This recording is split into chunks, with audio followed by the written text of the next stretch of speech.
Welcome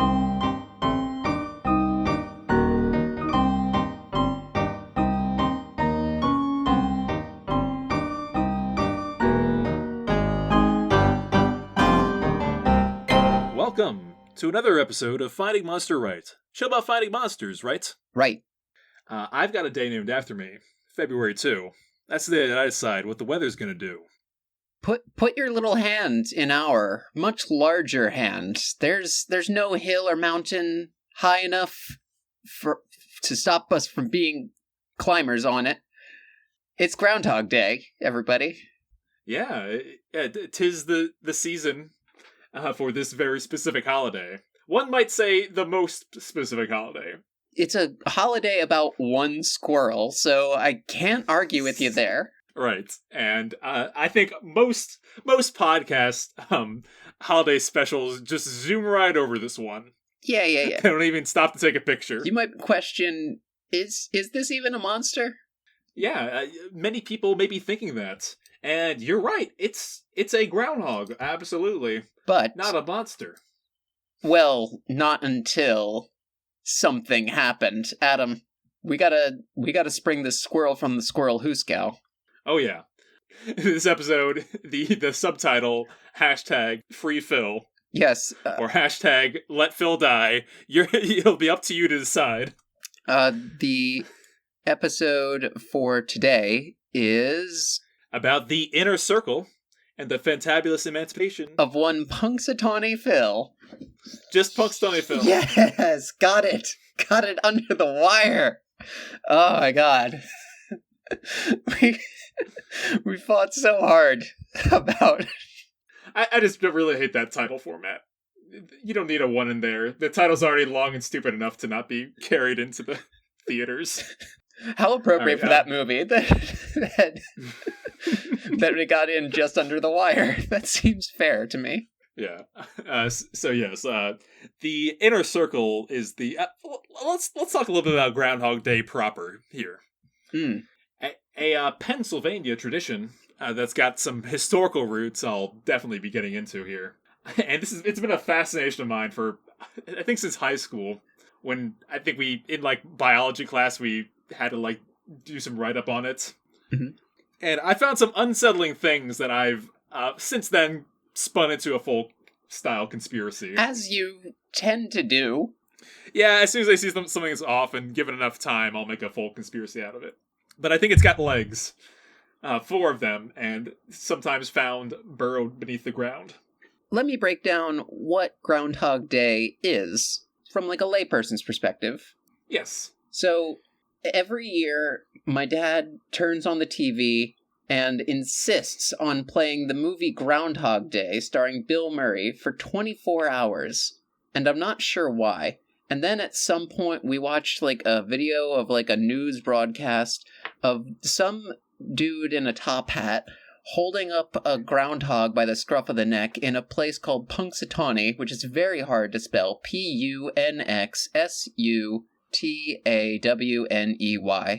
And he holds up the squirrel by the scruff of its neck, and he pretends to talk to the squirrel. The squirrel pees every year.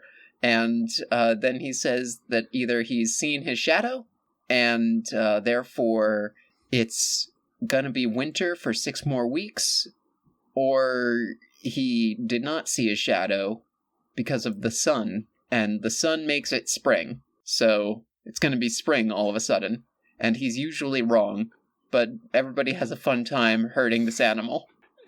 Yeah, I just stumbled across PETA's recommendation in my research, which is they would like to do it with a robot groundhog. Oh, look, I am not always on PETA's side. But that's a winning idea if I've ever heard one.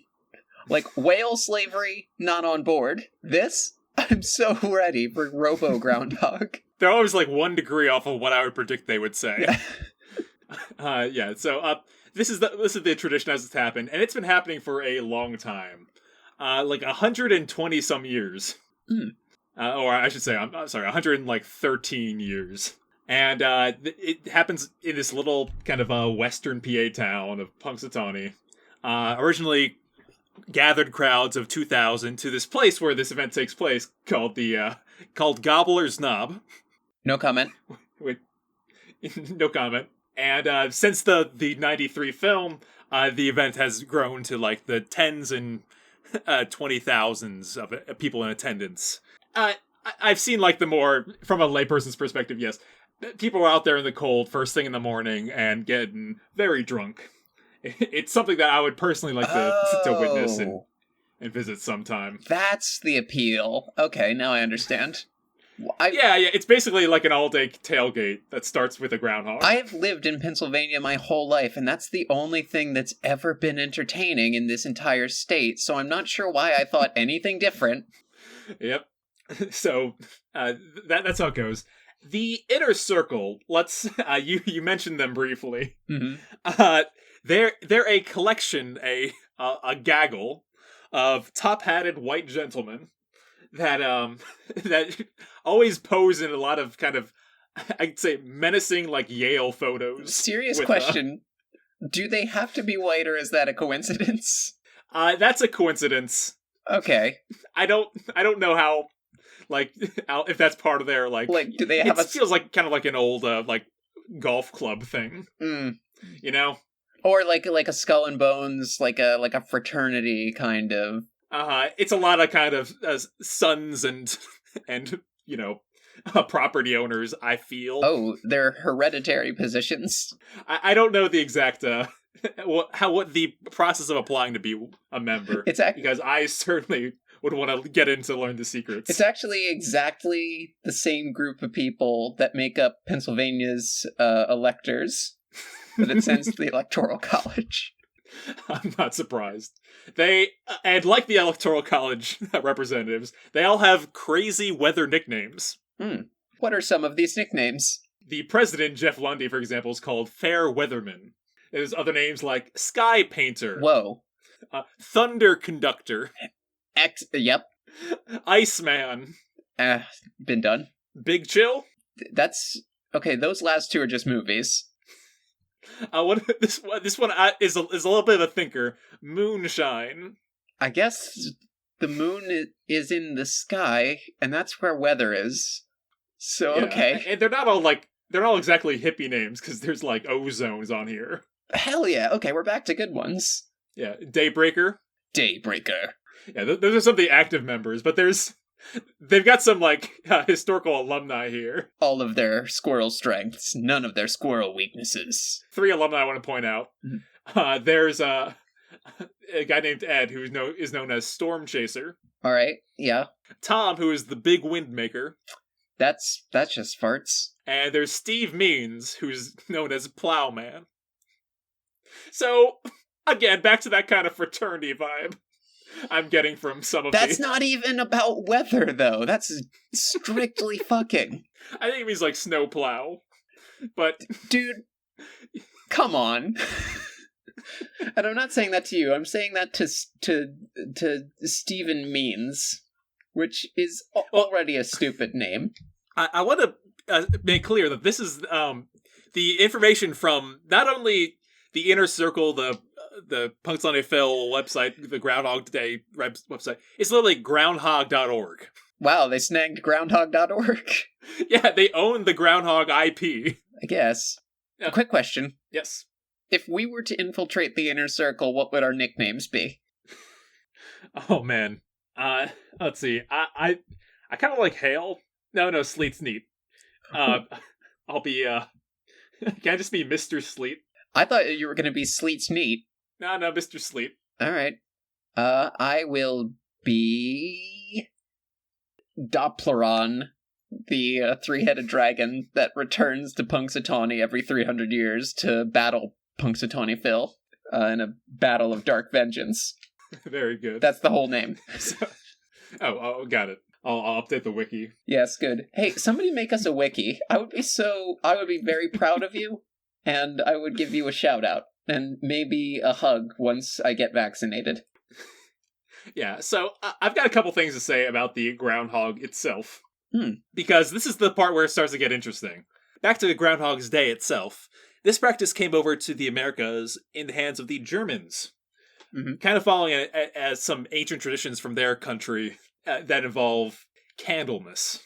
I'll bring that up later on, but it involves having a hedgehog, a European hedgehog, have a similar practice of checking it to see if its shadow is there on this day, the 2nd of February. So they didn't find any hedgehogs when they got here, so they used the groundhog instead. Makes sense. All the various non-hog animals are very close correspondence with one another. Yes, the groundhog is a rodent, and it has many different names, as you know. Yes, it is a big ground squirrel. Like a marmot, specifically. Called a woodchuck in some parts, ground pig, whistle pig. Or as you said before, the red monk. The red monk. I think it's got to do with that pose that it's always making. Oh yeah, he does put his little hands together. Or maybe it's some dark Illuminati illusion. Are we going to just walk right over two of my favorite ones, which are... Well, okay, I'm going to break down Wikipedia's list here. Chuck. A+. Like, that's like when your cat is named Robert, except on like a species-wide scale. Yeah, that's pretty neat. Woodchuck, which, like, hell yeah. I'm pretty sure I'm surprised no Inner Circle member has called themselves that. Woodchuck. Woodchuck, use bubble beam. Woodchuck. Woodchuck. You'd think it'd be grass electric, but no, water. Not sure why. Ground pig. Well, that's stupid. Pigs are already on the ground, man. There's a whole saying about it and everything. Whistle pig. Adorable. Whistler. Hogwalker. Thickwood badger. Now, I've seen groundhogs in Philadelphia where the woods are like a tree and not thick woods, which makes me horrified about the implications of this name. The thickwood badger of Gobbler's Knob. Adam, I promised you before we started recording that I would not talk about squirrel dick, but I've broken that promise today, and I must turn in my badge. Let's perhaps these other names would help. The Canada marmot? I bet. I mean, there's other marmots in Canada, so that's funny, I guess. Moonax, which these are. Moonax is my next D&D character, by the way. Ooh, not a bad one. That's from a Native American name for an elven wizard, right? Yes. Moonak is an Algonquin name of the woodchuck. Ooh.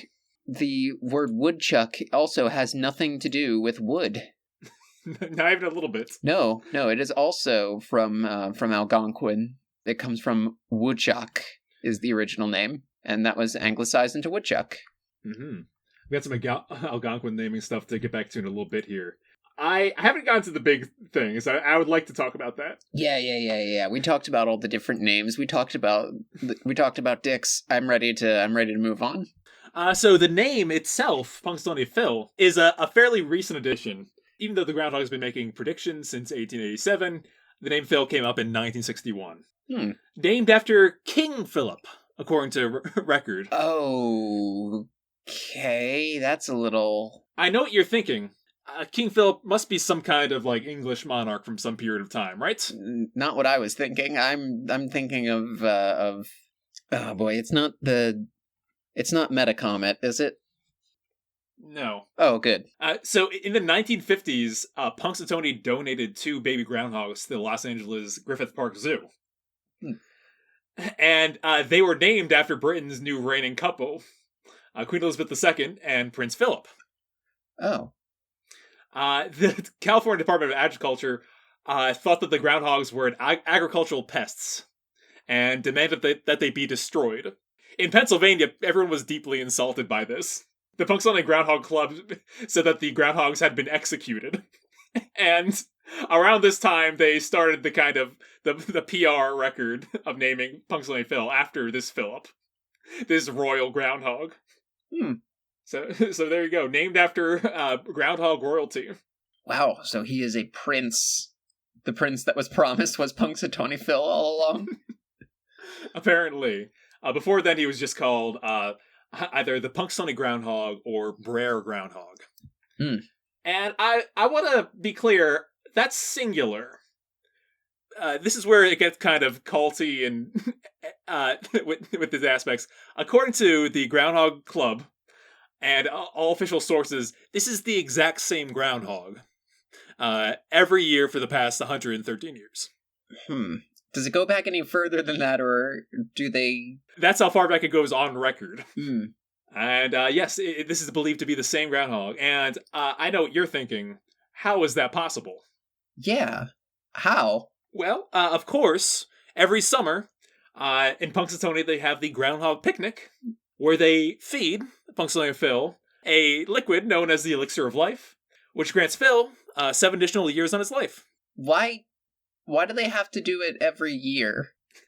Exactly. If it's... That's where my high school self realized this is a little fishy with what's going on here. This story doesn't add up. Wait. By your own rules, if the Elixir of Life extends his life, why are you giving him more years than he needs? Wait, so each one gives him 7 years. Yes. So then 1886. All right, so like Oh wait. Mine is That's the longest multiplication I've ever heard. I'm bad. Adam, I'm far too bi to do math properly. So, yeah, Punxsutawney Phil is currently set to jet until 2831 AD.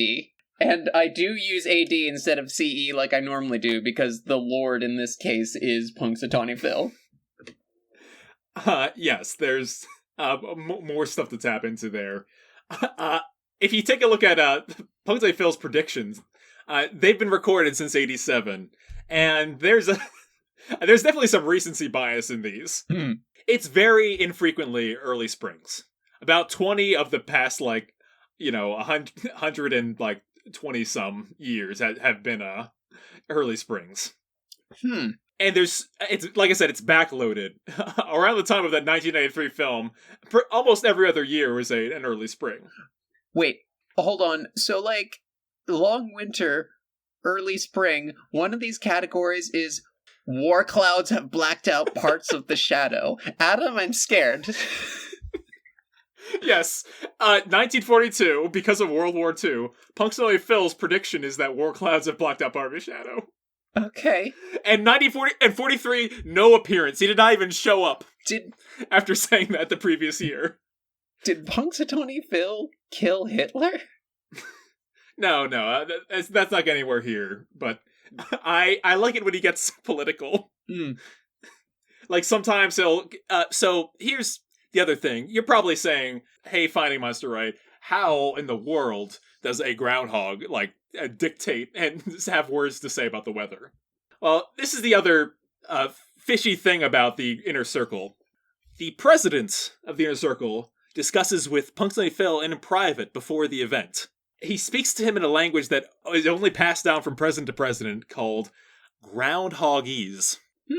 They scribe out 2 separate scrolls, one for early spring and one for long winter. And on the day of the event, Phil decides between the 2 of them which to read. That's the current process for passing out his descriptions. They usually have some kind of tone of hear ye, and some rhyming couplet. He'll often compliment the Steelers if they won the Super Bowl, or try and spread a new hashtag. Things that are very clearly translated through the veil of old white guys. Now, I do want to note that there's long periods of long winters, and yes, and then there's no long stretches of early springs. We just had the first ever back-to-back early spring in 19 and 2020. And look how that turned out. Yeah. He knew something was up in February of this year. Yeah. I mean, what he failed to mention is that it would be only early spring. Right, everything else was going to be delayed for the rest of the year. Also, you and I was trying to count, you and I have both seen 1, 2, 3, 4, 5, 6, 7, 8, 9. 9 early springs, and we were born in the same long winter. Yes, we're summer childs, as one might say. Yes. So the summer children, even. Mm-hmm. There's a real kind of the plural of the word child. Yeah, no, good correction. There's a very interesting, like, kind of fake news, false narrative thing going on here, which is that the Inner Circle, they continue their suspension of disbelief, claiming that Phil has a 100% accuracy rating. Even though, according to different sources, it might be closer to, like, 80% or maybe even, like, 40%. So, their official stance on the, like, the weather forecast as being different is that the person in charge of translating the message must have made a mistake in their interpretation. That's a little...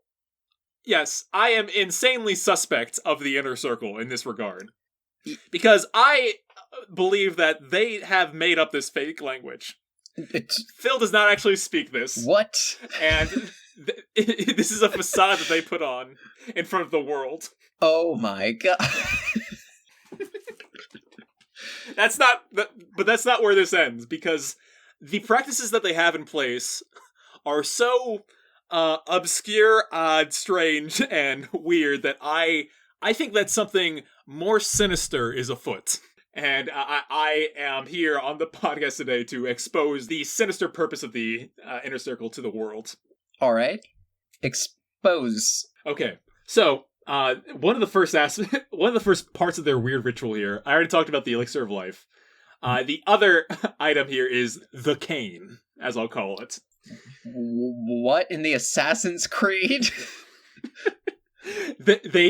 So for the ritual of awaking Punxsutawney Phil from his slumber, they use what's called an ancient acacia cane, and they go to his stump. I should explain Gobbler's Knob. It's kind of like a stage. There's a celebratory stump that's on top of the stage, where they place Phil ahead of time for the event. He's kept in kind of like a temperature-controlled environment for the rest of the year, along with a missus known as Punxsutawney Phyllis. Have they ever pulled out Punxsutawney Phyllis by mistake? Because for the life of me, I'm pretty sure I couldn't tell two groundhogs apart. Interesting observation, but and I'll happily expound upon that. However, I believe they only bring Phil himself to the stump. Let's take for granted that that's true. So, they take this cane up to the stump, and they knock on his groundhog door 3 times with it, before reaching inside and pulling him out. Now, I don't know if you know this, but groundhogs bite. Oh, yeah, they are wild squirrels, and they will bite you if you put them in a box and poke them with a stick. Yes. On their website, talking about Phil, they do mention that he is, in fact, a wild animal. And so, like, when people ask if they can pet him, or they're like, no, he's a wild animal, you can't do that. But he's got special handlers, 2 members of the Inner Circle, and those handlers wear leather gloves with chainmail gloves beneath them. Whoa.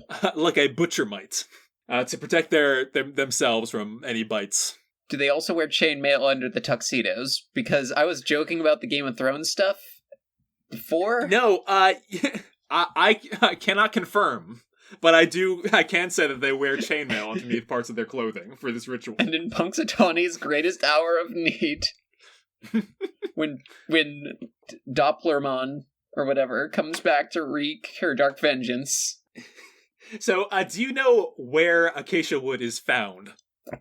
Because, let me tell you, it ain't from Germany. Or I think like a pan-Indian? So, like, Africa, Australia? Yep, Africa, Australia, deserty, barren regions, similar to those. It also has fire-resistant properties, which I'll get into later. Okay, so this cane grants fire resistance. Now we're just... It also has some callouts in the Bible. The cane. Yes, the cane. Not cane. But the acacia wood, it's the type of wood that the Ark of the Covenant is said to be made from, as well as its poles. Basically, sticks used to control and transport items of deity powers. Wait, I have a glass of water. I might as well do it. Hold on. What? There we go. Also worth mentioning here, I should put this first, but some species of acacia contain a type of rodent poison. Oh. So this cane has, I see multi-possible purposes for this, and all of a sudden, like, pieces are starting to come together here. Why do they need this cane as part of the ritual? Why do they knock 3 times? And why are they giving Phil extra years of life? Okay, line it up for us. I have found some answers, which are scary, shocking, and potentially terrifying. So first, I would like to talk a little bit about the York Slumbering Groundhog Lounge. Oh, that sounds nice and is going to wind up not being that. No, it's actually, they're like a proto-PETA in a way. Because for over the past 92 years, in York, PA, they also have their own kind of groundhog ritual. And their groundhog is named Poor Richard, after Poor Richard's Almanac. They have similar styles of uniforms. They have hats, but they also have, like, bibs. It's a little strange. And I should say that Poor Richard is a taxidermy groundhog. Oh, I still think PETA might be mad about that. I think so too. However, it's been the same taxidermy groundhog for like a century. So it's kind of, I don't know, I feel like it's a little better in practice. I feel like... Not fully morally. I feel like it's better in practice from the perspective of, like, a reasonable person or animal rights group. PETA's not that group. They also claim that that Poor Richard has an 89% accuracy, which I think that's a much... Like I think these guys are okay. I think they're very reasonable and understandable. It's a high accuracy, probably more than he truly is. However, like, you know, it's not like it's not, this groundhog is never wrong. 120% accurate groundhog? Yeah. It's never, this groundhog is always correct, and it's the flaws of man that misinterpret his will. That's... Yes, I too was raised Catholic. Okay, so the first odd thing that I'd like to point out is as I've shown you recently, the door into Gobbler's Knob, the little stump that Groundhog is from. It has barn door like tiny doors that have a diagonal cross bracing across them, which I did some research into barn architecture. Wow, that's not needed for a door of this size. It's to ease the nail and screw, like, weight distribution, but not needed for a door this small. So, the only reason why it could be... is because the cross-bracing forms a triangle, and in the center of that triangle is the lock of the door, which altogether looks a lot like an Illuminati eye. It looks like the all-seeing eye, except you've sent me another picture of it, and it's upside down now. Yeah, vice versa. Previously upside down, nowadays it's right side up. So I it's not the biggest point here. It's kind of a dead end as far as things go. But when you start talking conspiracy and stuff like that, the all-seeing eye of God, the eye of providence, and its use as kind of being a message of God is here and watching. And so when you say something like that, and like literally the eye in this stump is a lock. Oh. Keeping Punxsutawney Phil behind it. So, Punxsutawney Phil is God or exists in defiance of God? Yes. I will continue unraveling this here. Yes. I mentioned German Americans kind of brought this tradition over of Candlemas. Candlemas involved the hedgehog, like I said. It had a bunch of kind of like couplets and little sayings to it as well, such as, if Candlemas be fair and bright, come winter, have another flight. If Candlemas brings cloud and rain, go winter, and come not again. Oh. So it's all about that one day a year, if it's cloudy, then that means, hey, spring's coming early. It's not just Candlemas that celebrates this. A lot of early February holidays from across the history of the world have this kind of tradition. For example, another German expression was a shepherd would rather see a wolf enter his stable on Candlemas Day than see the sunshine. And Candlemas, it's a Christianization of an older Gaelic holiday. I'll get into in a minute, because we just talked about this recently in our elf episode. Oh, yeah? Yes, this is about... whoa, hey guys, what's up? Oh no, he's back. He's the man behind the mask. It's Christianity. Christianity here to talk to you about all the holidays and stuff I stole. Well, what's one of the holidays that you stole, and does it begin with a vowel? All those pagan Celts, they were all celebrating this Imbolc thing. And I said, no way, man. Candlemas, what up? That's very McElroy of you, actually. Yep. Except instead of a December holiday, it's a February one. Imbolc, as it's called, a kind of rough translation of in the belly, is kind of a midwinter celebration trying to predict what's going to happen. How soon is spring coming? It was originally a pagan festival celebrated to, I want to pronounce this right, Brigid. Oh. Spelled Brigid. So that's the goddess that was Christianized into Saint Bridget. Yes. And this Candlemas is the same as Saint Bridget's Day. Yeah, a kind of one of the patron saints of Ireland, not the one, Saint Patrick, but they really took the reins of Saint Bridget and put Brigid, the same face, on top of it. Brigid was the goddess of a lot of different stuff. It's a big, long laundry list. But I have to say a few things that stood out to me. Mm-hmm. One, a lot of items of, say, fertility. Right, she's associated with the spring season, radiance, light. Oh, I was going to say fertility, and she's also the patron goddess of knob gobblers. Yeah, there's some stuff about serpents, sacred wells, medicine, a lot of things under the sun. But a tradition that was carried on by Saint Bridget later on is a practice of women tending a flame in her honor. It's a lot of stuff about her is an eternal flame, everlasting flame. And believe it or not, her feast day was also a time for weather prognostication. Makes sense. For example, this little saying, the serpent will come from the hole on the brown day of Brigid, though there should be 3 feet of snow on the flat surface of the ground.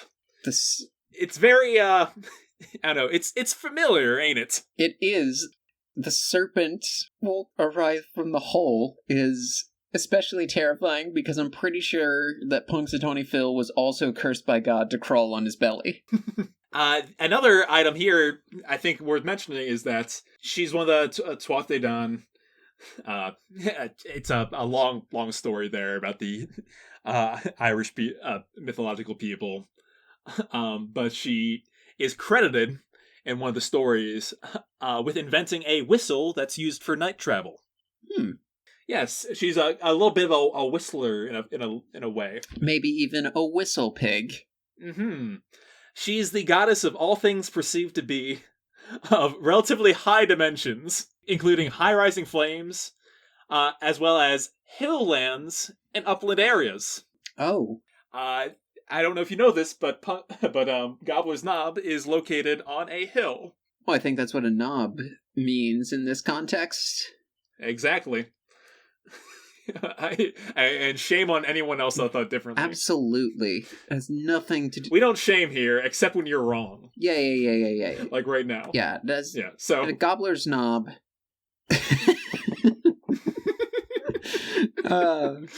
It sounds... Adam, what's funny about it is it sounds like sucking dick.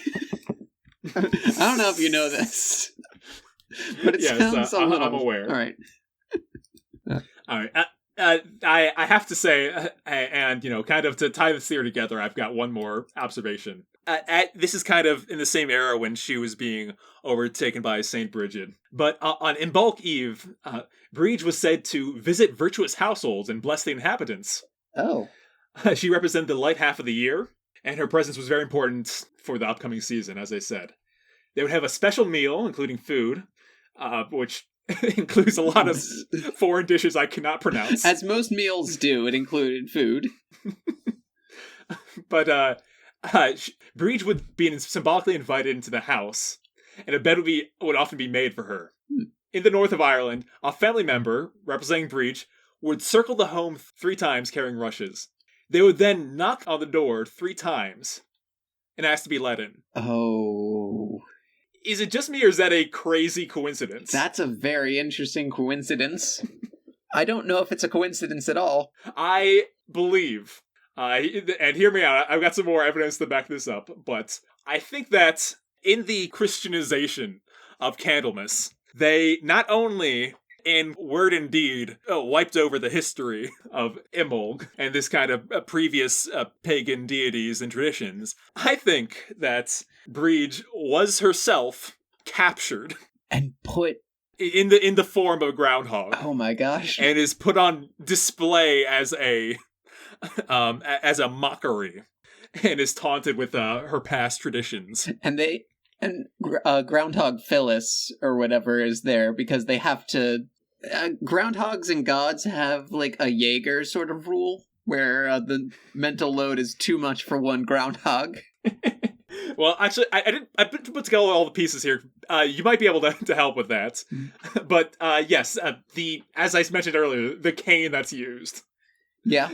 About how it has fire-resistant properties. Oh, because Breege is the high-reaching flame, that bit? Yep. The eternal fire. And taunted with the knocking upon the door. This same acacia wood that's used for, in Christian mythology, capturing the Ten Commandment tablets, the broken pieces. Oh my gosh, acacia is necessary to control gods. Exactly. So by those rules add up, unlike the rules about the elixir of life. It's fire resistant and it's radiant damage resistant. Mm-hmm. Yeah. You're seeing what I saw and why I pieced this together. Yeah. No, it all makes sense. I'm totally into it, man. Whoa. So Bridget's cross is a type of weaving for St. Bridget's Day. The Christian holiday, stuff like that. Right. Pieces of like straw are kind of woven into like a cross, an X shape, not unlike Palm Sunday. And I was like trying to think about, all right, there's got to be a way this connects, right? Yeah. I was staring at Gobbler's Knob, and I'm like, all right, where is the cross? Where is this symbol of the Christian takeover of this pagan holiday? And let me tell you, I leapt for joy when I saw that Gobbler's Knob sign. The one that says the weather capital of the world. Yeah. Not only does it say the groundhog, it says Groundhog, Gobbler's Knob, and finally on the side it says Punxsutawney Phil. You might not hear it phonetically, but there is an X in the middle of the word Punxsutawney. Yes. Punxsutawney, it comes from the two words in the Algonquin language. Mm-hmm. Unami. Well, specifically a Lenape language. Some of our old friends of the show, the Lenape people. So, it comes from two words that basically mean mosquito and town. The mosquitoes were known as ponkies, or let's see. Punky sounds like a slur for bugs. It does. Get out of here, punkies. So basically, land of the ponkies, or punkus utane. You put that together, Punxsutawney. Never in any of those Lenape spellings, pronunciations, written forms is there an X. No. So the X was a later addition. Oh. And X, in this case, literally marks the spot of a Bridget's cross. Amazing. They were often hung over doors, windows, and stables to welcome Bridget, and for protection against fire, lightning, illness, and evil spirits. So, believing something to be a pagan god, they would certainly have floating above his station a Bridget cross. And also, by putting it in the middle of a word that means mosquito, are they siphoning Bridget's power? Mm-hmm. That's a good way of looking at it. Because I think I've never made a good connection for this, but the elixir of life, that's where the kind of hashtag let Phil die comes from. Hashtag let Phil die, which is also Breege. I think so. Like, this is kind of like a Loki situation, right? Where like Loki turns into a mare and is the mother of Sleipnir or whatever. I've got a connection here to kind of talk about the shape changing a little bit. Yeah. Okay. I gotta stop stopping you. But before that, I've got to say that the Punxsutawney Phil. Let's see. I'm sorry, lost my train there. Yeah, eternal fire burning. Adam, I just heard a train in your recording. I found the train. Oh my god. It's here. It's all connected. It's all the elixir of life. Which, by the way, elixir, a word with an X in the middle of it. Okay, well, that's just crazy. Yeah, no, that's a nothing connection. Yeah, no, but that one doesn't fit our narrative, so that one's crazy. But all this other stuff is true. I think, first of all, 7, a sacred Christian number, is what they say. I believe it's some sort of, like, drugged potion. Oh. Something to keep Punxsutawney Phil, like, in her continuous state of being a groundhog, if you hear what I'm saying. Yeah. Oh. It does not bestow life, and I think the reason for having it is a kind of, it's a ruse to say that, Phil lives this long because of this elixir.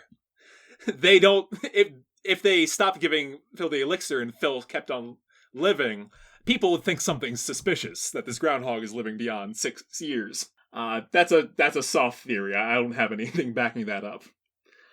There is another deity from this family that I would like to point at.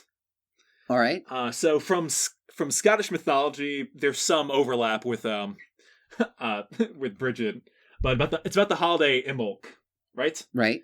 So Imbolc is believed to be when the Cailleach, the divine head of Gaelic tradition, gathers her firewood for the rest of the winter.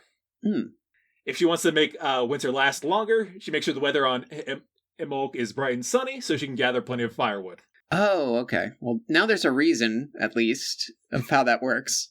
It's not just the weather happens, and you can point back to it. It's literally a divine hag. Like a Baba Yaga sort of figure, but maybe good? Definitely Baba Yaga-like. And I have to say that on the Isle of Man, she's known by a slightly different name, but the Cailleach is said to take the form of a gigantic bird carrying sticks in her beak. It seems as though I've brought up a second character here, and I would like to introduce her by her other name. She is also known as Beira, Queen of Winter. Fuck yeah! Can I change my name from the Doppler thing? Beira, Queen of Winter is pretty kick-ass. Hell yeah, I'll do that. I'll do that all day. But yeah, I was trying to maybe a little more time with the etymology. I'll get there. But as soon as I saw Beira, I thought to myself, Brer Groundhog. Remember? Mm-hmm. And I feel like there's something there between Breege, Beira, Brer. Well, yeah. Well, Brer is like a what's it called? But like a pigeon kind of way of saying brother, and it's like Brer Rabbit and all the native African sort of stories of like trickster animals and figures like that are all called brother something. Correct. Trickster animals. So take a listen to this. So in partnership with Breege, Cailleach is seen as a seasonal deity ruling the winter. Sometimes it's winter months, sometimes it's one of them has summer months, one has the winter months. Some interpretations have the Cailleach and Breege as two faces of the same goddess. So that's kind of where I stopped my research, but it's like I'm trying to see what's the duality here. Are they kind of one and the same? Is Breege and Cailleach the same being, Punxsutawney Phil, trapped here by the inner circle? Or is one of them his shadow, a separate entity that has a connection to them? Is one of them Phyllis? Yeah. I don't have all the pieces smoothed out of a theory, but that's, I think, what makes a good conspiracy. You need just enough. You need to keep on guessing. You can't have solved everything. Well, here's a question then. If this is true, why is one of them a male groundhog? Well, who's to say? Did they just chain her with gender dysphoria on top of squirrel dysphoria? Because, boy, that sounds even worse. I believe it's part of that taunting that's going on. The same thing with the knocking on the door with the fireproof stick. It's the same thing with the, basically deciding for her what the weather is going to be, using a made-up nonsense language.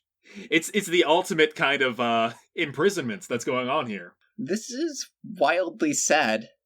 I know. It's a sad story, and it's why Phil has to be freed.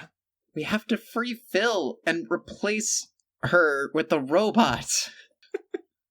Yes. A robot squirrel god is the only solution to our problems. A pagan deity has been imprisoned before all of our eyes for hundreds of years, taunted.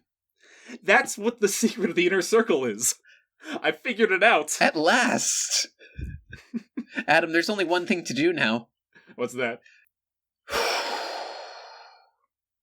We're doing Monster Rehab Heist Edition.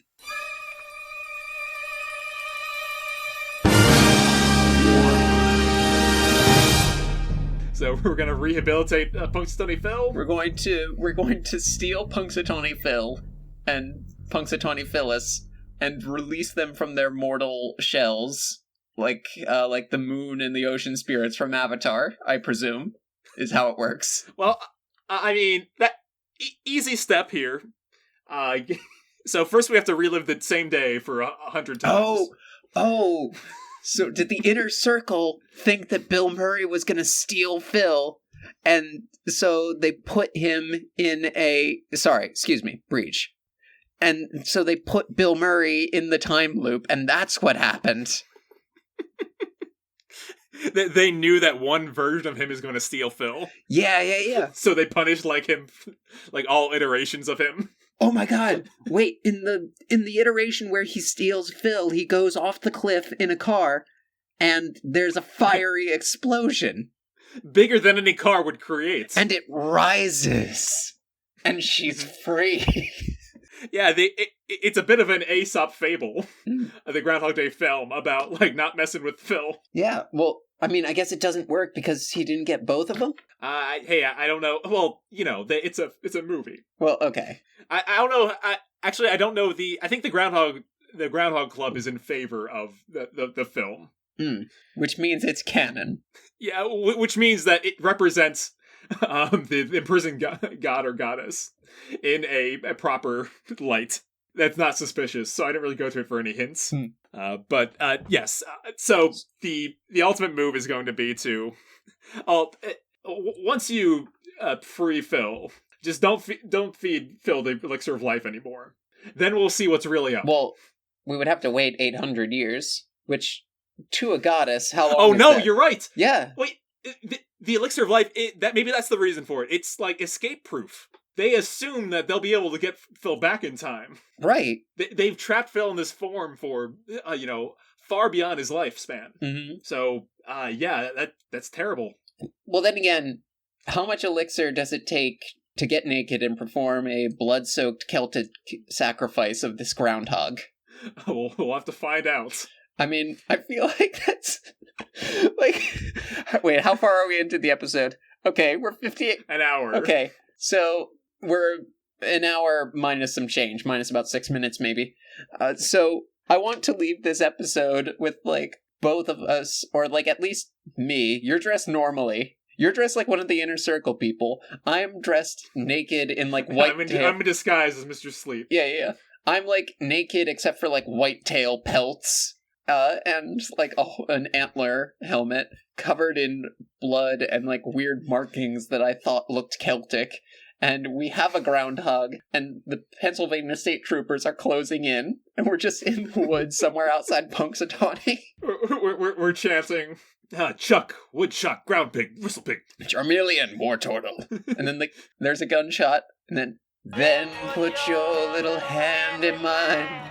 There ain't no hill or mountain we can't climb. I got you, babe. I got you. That's what he does. He gets you, babe. He gets you, babe. I got you, Breach. We got a free Breach. I got you, Breach. I wanna run a D&D one shot where we free Breach now. It feels so bad. We did not succeed in our mission this episode, as we so rarely do, come to think of it. No, we did not. All right, but let's take the Inner Circle to the final rating place here. Oh, we're rating the Inner Circle. I want to, please. All right. Yes. I give them a 2 out of 10. Oh, that is historically our fuck you rating, I think. Yeah. 2 for February, 2 for Groundhog's Day, and 2 for... 2... You messed with 2 of the wrong people. I will... And 2 of the wrong deities. As a final connection, I never connected any dots to this, but Groundhog's Day happened on February 2nd, 202, a date which has an inner circle. And also, 202, 2020 was the first repeat spring and everything went to shit. Wait. Uh-huh. Wait. Did Breach do this? This might be Breach's reckoning. Did they piss off Breach? Well, they pissed off Breach for sure. Alright, well, I'm going to give our previous lowest rated monster of all time. I have a spreadsheet with a score of 20%. Is another Philadelphia or Pennsylvania area icon, and that is Gritty. So I am going to give the Inner Circle a rating of 19.98, so that it's just barely our lowest rated monster of all time. Wow, there you go. It occurs to me I could have given that a 0. But I like my 2 ran better, so yeah. I'll leave it at that. Do we want to rate Phil or no? Right. Breach? Yeah. Breach did a lot of cool stuff. Breach is a goddess, which I guess we normally rank gods pretty highly. Yeah. Except Gritty, which is our second lowest rated monster. So yeah, I mean, Breach gets a lot of praise from me. Like the sad story is what is keeping points away. Like I'll complete this score once Breach is free. Right. But so I'll give for now a 9 out of 10. You know what? I have to agree with that. I have to back you up because we need to get that 1 out of 10 by freeing Breach. It's the only way. Please, nobody actually commit a crime over our comedy podcast. Thank you. Thank you very much. Disclaimer, don't do a crime. Well, okay. I mean, be gay to crimes, always. Hashtag free Phil isn't a crime. Maybe that's what Groundhog Day was all about. Well, thanks for listening, everybody. Music for this podcast was provided by Kevin MacLeod at Incompetech.com. And maybe I also put in some illegal music stings and stuff. I don't know. Sometimes I do that. Hey, I do lots of crimes on this episode, on this show. Give us a 5-star rating on Apple Podcasts. We love 5-star ratings, and if you do, we will read them on the show. That might not be true. I'll happily. Do we have any? Check the tubes. What do we got? Not at the moment. Let's say goodbye to Phil. Bye, Phil. We'll save you one day. Goodbye, Breach. Your time will come. May the road rise to meet you, and such. This is all I know about Celtic. Yeah, I'm like scrambling through my notes, make sure I got everything. I'm sorry that you're imprisoned in a lowland animal. You'll get back to the highlands one day. This is... man, we do a lot of bummer episodes lately, I found.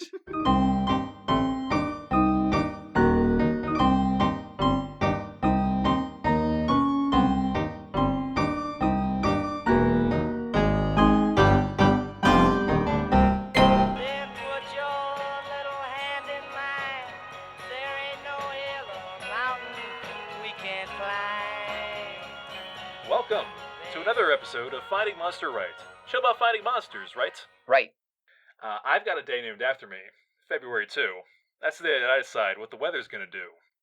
Put your little hand in our much larger hand. There's no hill or mountain high enough to stop us from being climbers on it. It's Groundhog Day, everybody.